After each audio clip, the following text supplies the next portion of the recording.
এক রাস্তায় যাইতে লাগে দেখছিলাম রাস্তাটা খুব সুন্দর, যা আপনারা দেখতে পাচ্ছেন রাস্তাটা খুব সুন্দর, কিন্তু রাস্তার এক জায়গায় ভাঙা, মানে গর্ত। পরে আমি আর দোস্ত আমার মনে করলাম যে রাস্তাটা ঠিক করা দরকার। তারপরে সে বাসায় গেল, বাসায় যে কিছু জিনিসপাতি নিয়ে আসলো, নিয়ে আসার পর সে জায়গাটা পরিষ্কার শুরু করলো। পরে আমি বললাম পানি নিয়ে আয়। তারপরে সে পানি আনতে গেল। এবার পানি আনার পর সে বলছে কিভাবে কি করবো এখন। আমি বলছি পানি ছিটাই দে। পরে পানি ছিটাই দিলাম। সে বলছে আমি একলা পারবো না, তুই আয়। পরে দুইজনে মিলে সে জায়গাটা পরিষ্কার করলাম। সেখানে খোয়া পরিষ্কার করার পর সেখানে বালু ছিটাই দিলাম। বালু ছিটাই দেওয়ার পর সেখানেকে যে প্লাস্টার করবো, পাকা করবো জায়গাটা, ওই উপকরণ কিছু নিয়ে এসেছিলাম আমরা, যেটা আমি দেখাচ্ছি।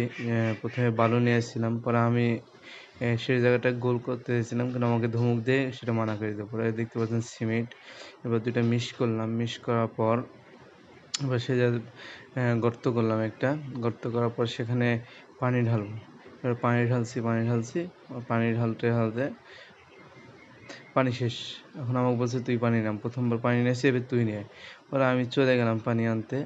এইবার একটা ছোট গর্ত থেকে পানি আনলাম। পানি আনার পর পানি ওর উপর ছিটিয়ে দিলাম। ছিটিয়ে দেওয়ার পর বলছে প্রথমবার আমি ছিটিয়ে দিয়েছিলাম সেখানে পানি, এবার তুই ছিটিয়ে দে।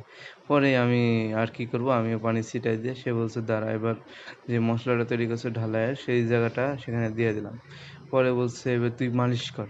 আমি ঢাললাম, এবার তুই মালিশ কর। সেই জায়গাটায় সুন্দর ডললাম। এবার বলছে আমাকে দে। পরে সে নিজেই তৈরি করলো সেই জায়গাটা। এবার দেখেন কিরকম হয়েছে।